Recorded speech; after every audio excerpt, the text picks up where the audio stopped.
Welcome to the GeriPal podcast. This is Eric Widera. This is Alex Smith. And Alex, I'm really excited about today's podcast. Who do we have on our Skype connection? Today we have Stacy Fischer, who is a GeriPal physician and researcher at the University of Colorado, as well as Regina Fink, who is recently promoted to professor of medicine. Congratulations, the first nurse and researcher at the University of Colorado to be promoted within the School of Medicine to the rank of professor, I understand. Welcome to the GeriPal podcast, both of you. Thanks so much for having us. We're thrilled to be here. I'm really excited to talk about your recent JAMA Oncology paper about a trial of a patient navigator intervention to improve palliative care outcomes in Latino adults with advanced cancer. But before we kind of jump into the meat of our podcast, we always start off with a song request. You got a song request for Alex? I do. And Alex, I want you to know you narrowly avoided having to sing some Diana Ross. You just saw Diana Ross last night, but she deferred.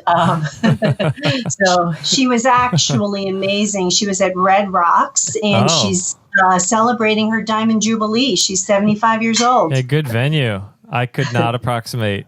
But that's great. So you got an easy one for Alex instead? Yeah, instead. So we have a underhand pitch. It's the Champs-Élysées. Just go back to your high school French. Yeah, it's pretty far. Sophomore year of high school, French. It's going to be interesting. And what's the story about this? So we just got back from our family vacation. We were in Switzerland and France, and we had rented a car to go to the coast of Normandy, and we had the Navigator all set up, and she took us down the Champs-Élysées, and before we knew it, after one wrong turn after another, we were going around the Arc de Triomphe with 800 cars. Like a European vacation. Right. And what did the Navigator say? She said, take the sixth exit in the roundabout. Because the roundabout has like 12 exits. Buses are coming at us. Motorcycles are weaving in and out. It was, and you listened to this song, and you were like, had this song on repeat. We played it for him in honor of his successful navigation. From that movie, Darjeeling Unlimited? Uh-huh. Yeah. Wes Anderson. Wes Anderson. Oh, yeah, Alex, give us a little taste. Here we go.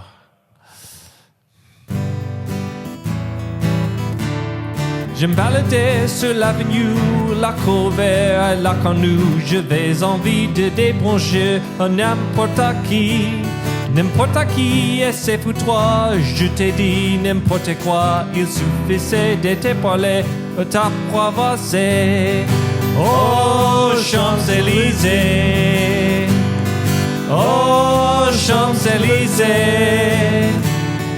Au soleil, sous la pluie, à midi ou à minuit, il y a tout ce que vous voulez aux Champs-Élysées. Nice.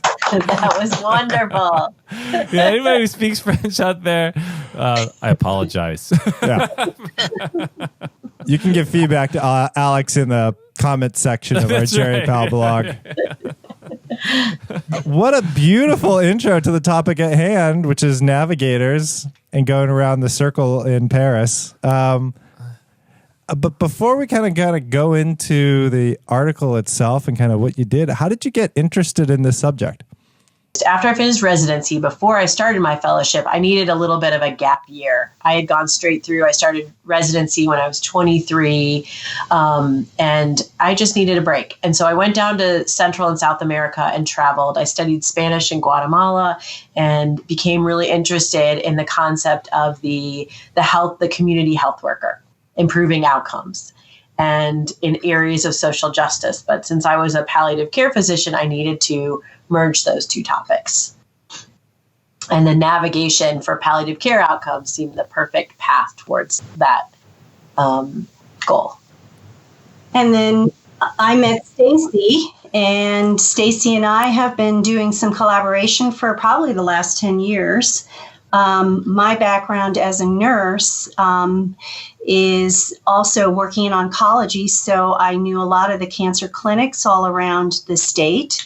Plus, I live rurally, so I live up in the mountains and commute down to Denver. So the rural connection was really important. And I've done palliative care needs assessment of rural hospitals. So the rural component to this navigator intervention was important. Now, what is a patient navigator? So there are many definitions, and sometimes within a healthcare system, that person may carry that moniker, but maybe a nurse or a social worker. In our vision, that person is a lay navigator, and that tracks with Dr. Harold Freeman, who started the first patient navigation program up in Harlem. They were lay people from the community working with patients and families to address barriers to care. And when you say lay people, you mean not nurses, not social workers? Not nurses, not social workers. They may not even have a health background. Mm.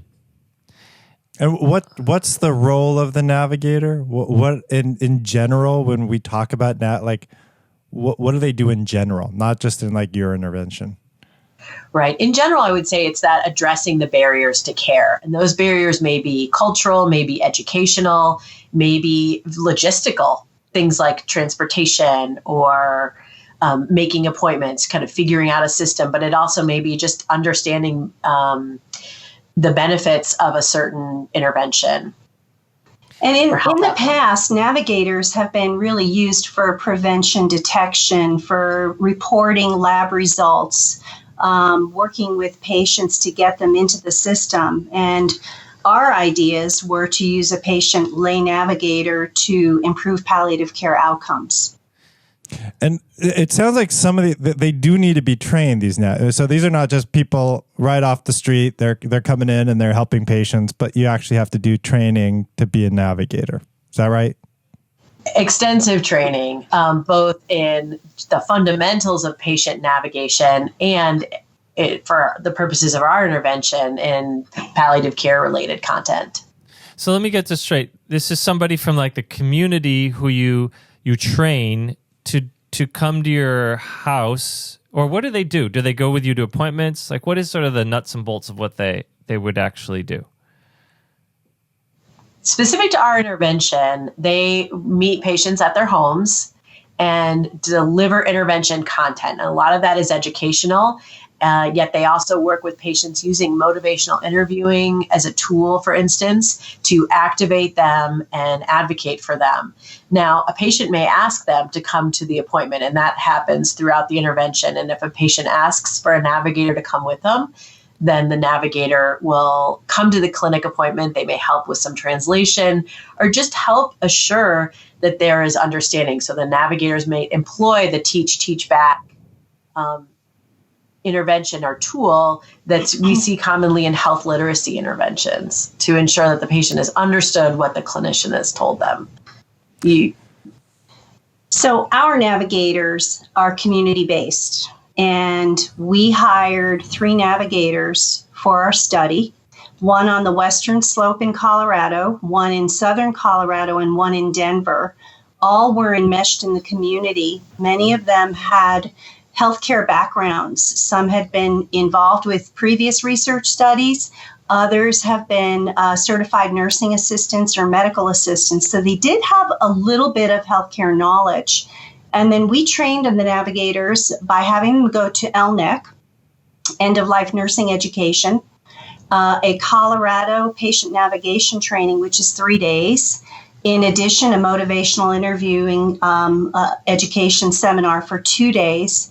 And then we had them shadow palliative care specialists, interdisciplinary teams in the inpatient, outpatient, hospice, and home care settings. And then we provided enrichment for the navigators related to palliative care. They completed their own advanced directive. We talked to them quite a bit about how to do advanced care planning, how to screen for, educate about pain and symptoms, and how to talk about hospice. Wow. That's a lot. That's like a mini palliative care fellowship. That's amazing. How long did the training last for? It takes place over somewhere between 2 and 3 months, depending on how quickly they can absorb the content. And the other thing the navigators have to do is go through IRB training, because those navigators are consenting our patients during the baseline visit, talking to the patient about the study and explaining to them what's going on, doing an informed consent as well. So they had to go through COMER training. That's great. So I guess this would be the point where I say, we're all for physicians and nurses who's, have extensive specialty training in palliative care. Why on earth would we train lay people to do what we do? Isn't that just creating competition for ourselves? It's a great point. So when we think about palliative care, we think about primary palliative care and tertiary palliative care. And I think of the navigators and where they fit into that spectrum as actually pre-primary palliative care. As we all know, there are not enough specialists to see all the patients in need, especially in rural areas. And so if a patient can work with a navigator and be primed to advocate for themselves, that when they see their oncologist or they see their clinician in the clinic, they can receive better palliative care because they're able to advocate for themselves. They're more activated. They understand and have been some of the myths and barriers around some of the things like opioid use for pain, for instance, have been addressed, and they understand those things better. It's great. Well, and the other thing, too, is that our navigators are bilingual and bicultural. They're embedded in the community, and they are like rock stars in the community. Wherever you go with them, if you go to the local hardware store or you go out to lunch with them, they know everyone in the community. So that's why we wanted to use lay patient navigators that had relationships already with people in the community. And many of the rural communities are very small, so everybody knows everybody else. And tell me about the communities that you are trying to focus on in this study. So we had a variety of different sites. We had, first of all, in Denver, a National Cancer Institute Comprehensive Cancer Center, a safety net hospital, and a community hospital. And then on the Western Slope in Colorado, which is over by Vail area, Aspen, some of those key areas, we had 3 to 4 hospitals and clinics. Very rural, maybe 10,000, 15,000 people living in those communities. And the one navigator who lived over there had been living there for 30 years. In southern Colorado, a very small community where the Latino population was about 45 to 50% Latino. So these navigators were very enmeshed in the community for many years. And the patients that you enrolled, who were they? Patients were Latino adults, so they had to self-identify as Latino, and they all had stage 3 or 4 cancer, so advanced cancer, who were seeking care at one of these cancer centers throughout the state. Could you say a little bit more about why focus on Latinos for this particular intervention? What we know is that culture is important. And Alex, you've done some of that seminal research demonstrating that we know that there are health disparities in the Latino population. And so incorporating some of the core values, such as the importance of family, the importance of a trusting relationship, confianza, the importance of personalismo, and integrating those values into an intervention. I mean, I think this intervention could easily be adapted to other underserved populations. We happen to pick Latinos because that's the population that predominates in Colorado, and it's a good starting place for us to begin our work. But I really do think that the Navigator intervention could be adapted and is being adapted in other underserved communities. But by taking several years worth of quantitative and qualitative work on what the values are, what the disparities are that we're trying to address, and adapting them into the intervention was sort of our driving process. And what were you hoping to achieve? Improve palliative care outcomes. And specifically, we were looking at increasing advanced care planning, improving pain and symptom management, and increasing hospice utilization, both length of stay and enrollment. And this was a randomized trial across, and how I guess so. How many patients did you enroll, and what was the control? What did the control condition consist of, and what did the intervention condition consist of? So we enrolled 223 patients across the state of Colorado, all Latinos, mostly with stage 4, but some stage 3 cancer, solid tumors, and hematologic malignancies. And we really took all types because of to recruit that kind of population. Narrowing it any further is really just makes enrollment impossible. And we randomized them, and it was stratified by site to our enhanced usual care. And within the enhanced usual care group, they received a packet of educational information, culturally tailored written materials that were all written at a 5th grade reading level, either in English or in Spanish, whatever their primary language was. The intervention materials focused on pain and symptoms, on what is hospice, advanced directives. They all included Rebecca Sidori's adapted Prepare for your care. Advanced directive that she developed for low literacy populations. In our intervention group, they received the same packet of information in addition to approximately 5 home visits from one of the patient navigators from their area. And the navigators focused on the content in the packet and worked with patients around completing an advanced directive, assessing and screening for symptoms, and talking to them about what hospice care is. So what'd you find? Did it work? So it didn't work. Like many of these complex interventions, yes and no. Right. Yes and no. Right. So the navigators were highly effective at improving advanced care planning. When we went back and we did blinded chart reviews looking for advanced directive documentation in all the patients, what we found that was that there was almost twice as many patients in the intervention group as compared to the control group had completed an advanced directive. So it was like 73 versus 40. So a pretty substantial difference. It was almost difficult to stay unblinded because we saw when we would see our advanced the adapted Rebecca Sidori's adapted advanced directive, we almost knew that they were in the intervention group. 51 patients in our intervention group completed them. No patients in the control group ever completed and submitted that advanced directive. So it's almost hard to stay blinded.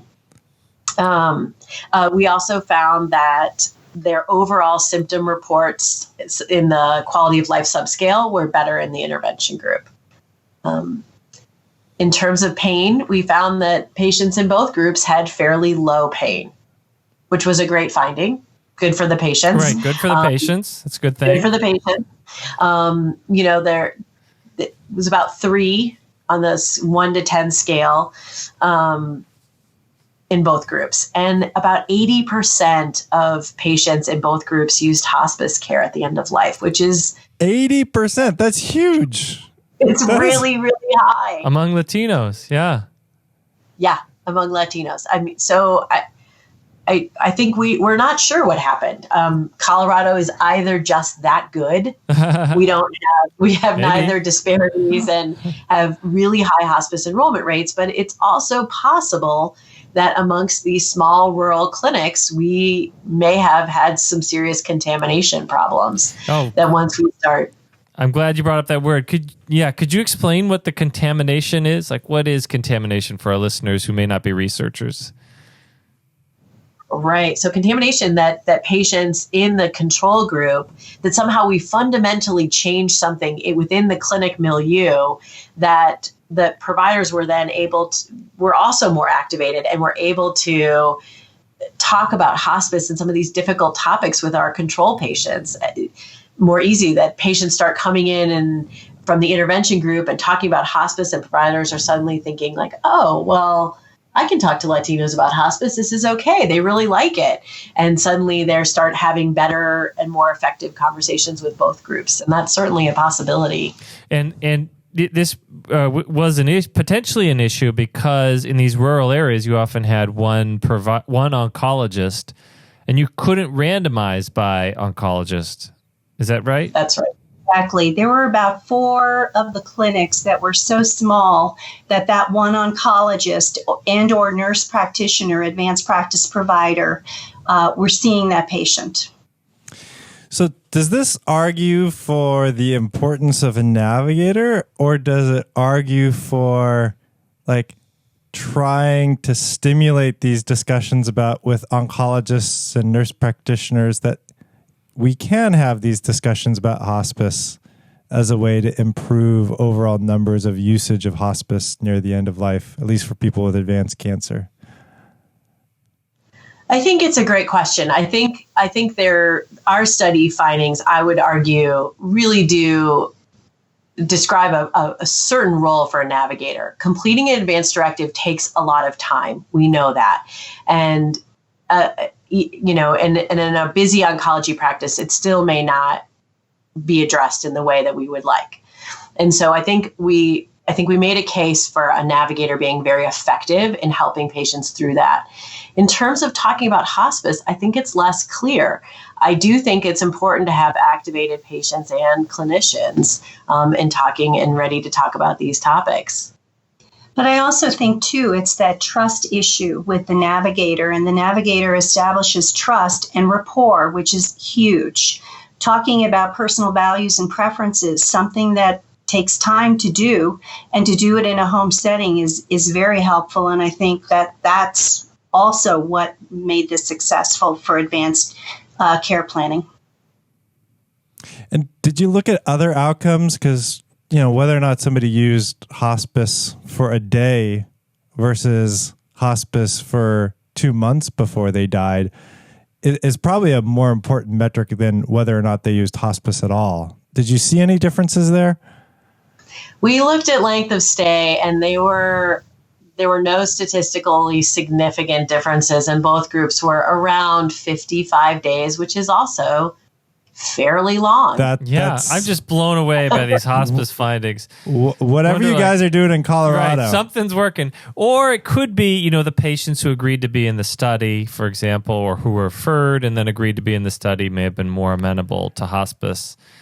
It's possible. I do note that a high proportion of the patients in the study had gastrointestinal cancer, and a low proportion had lung cancer, I believe, relative to sort of national rates of those conditions. I think lung cancer is usually number 1.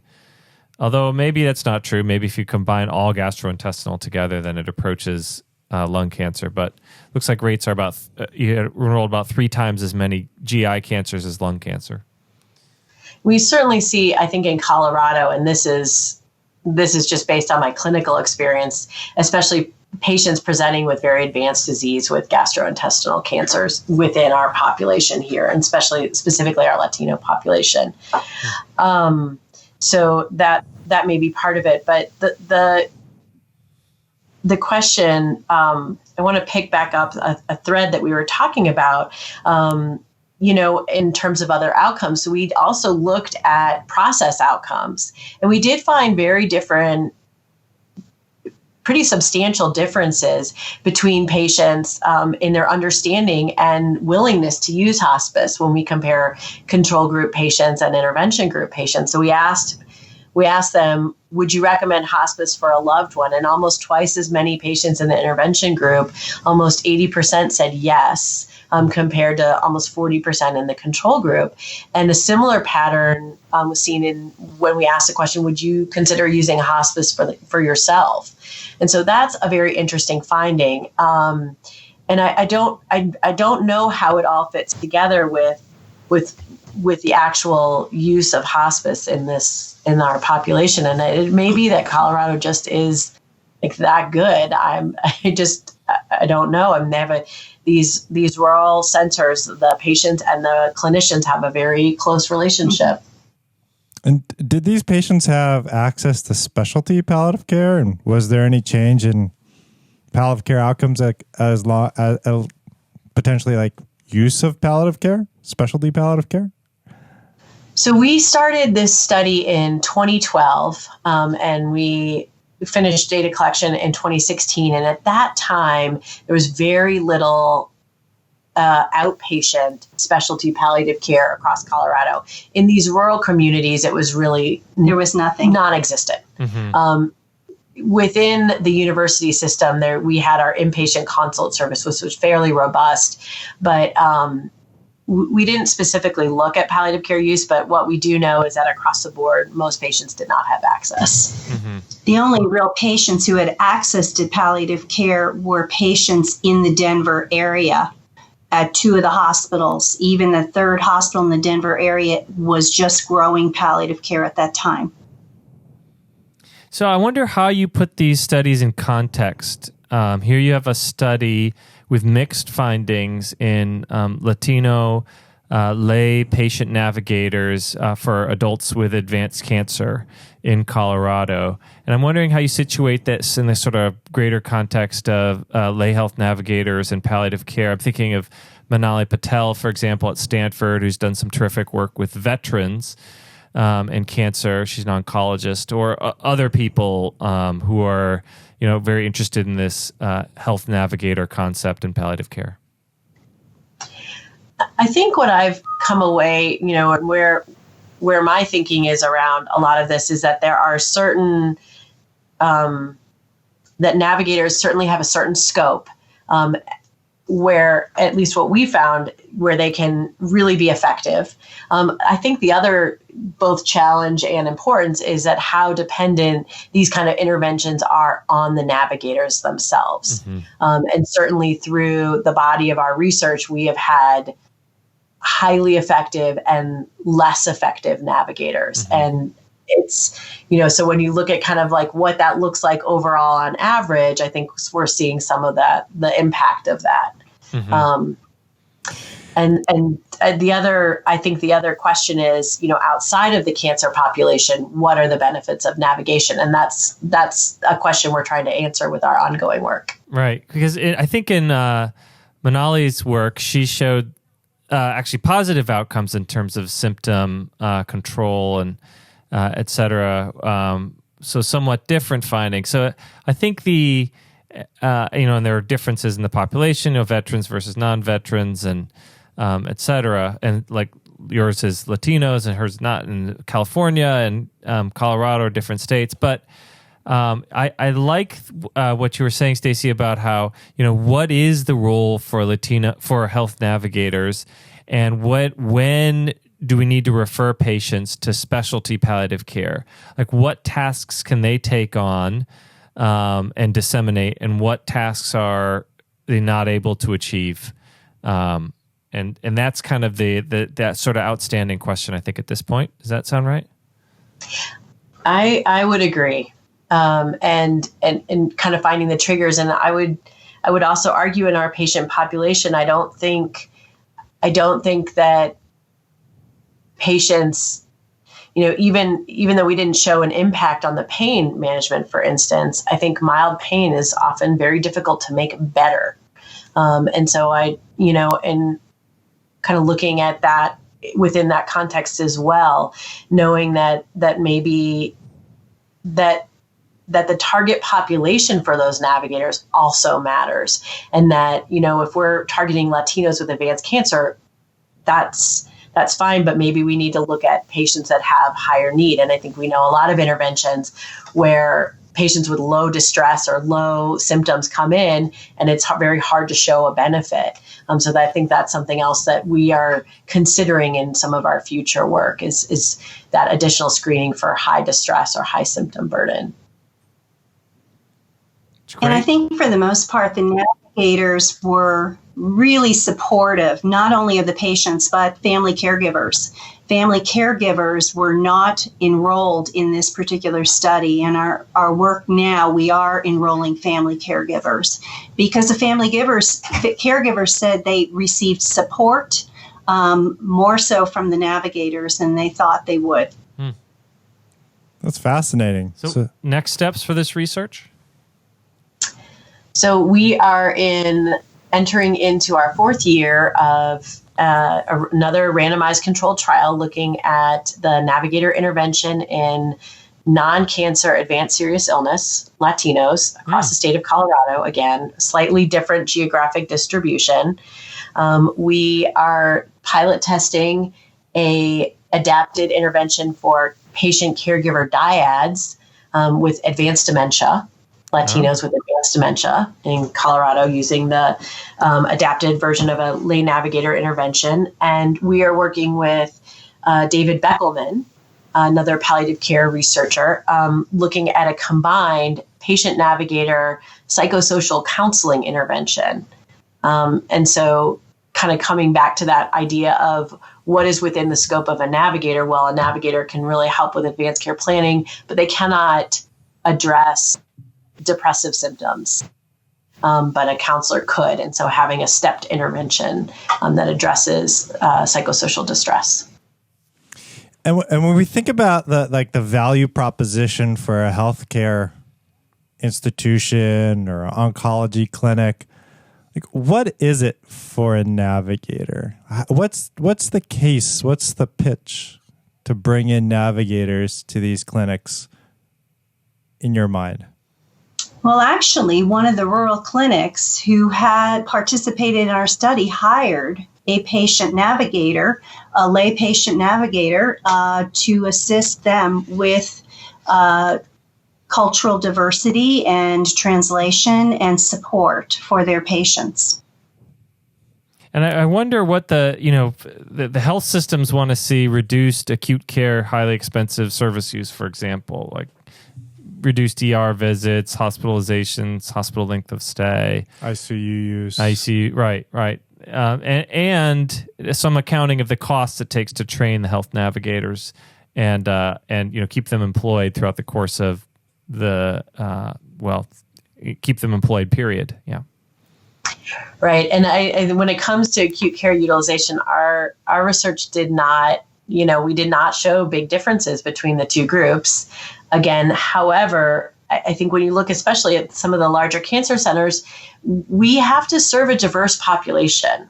And, and I think all, especially like at our comprehensive cancer center, it's important to engage a diverse population to serve the community in which you are based in. And so I think part of it, while there may not be a utilization argument, I think there is an argument in engaging diverse, underserved populations and ensuring that they get high quality care as well. And I think that's where that lay navigator, and especially the bicultural bilingual piece, I think where the case is made for that person. Great. I want to really thank you. We're going to have links to your article on our GeriPal website that's attached to the show notes. With that, I want to, again, thank you for joining us. I wanted a little bit more of Champs-Élysées. Thank you, Stacy. Thank you, Regina. That was fantastic. Really appreciate you joining us today. Thanks for having us. Before you leave, we got to hear a little bit more about this navigator issue.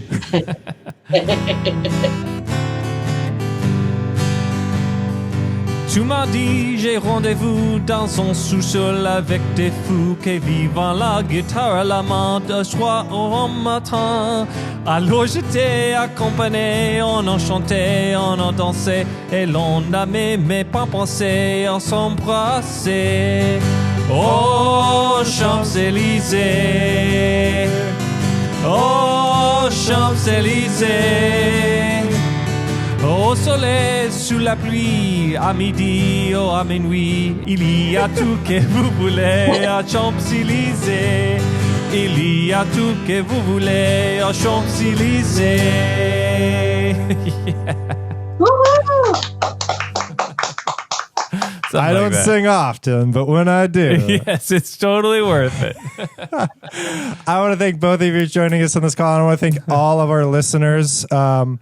If you have a moment, please, we rely on everybody to share our podcast with their friends and their family just to get the word out. So if you can take a moment, just send an email to your closest friend and let them know our podcast is there. And rate us. Give us a thumbs up. Or if you're not going to give us a thumbs up, don't rate us. We look forward to talking to you next time. Bye. All right. Bye, everybody.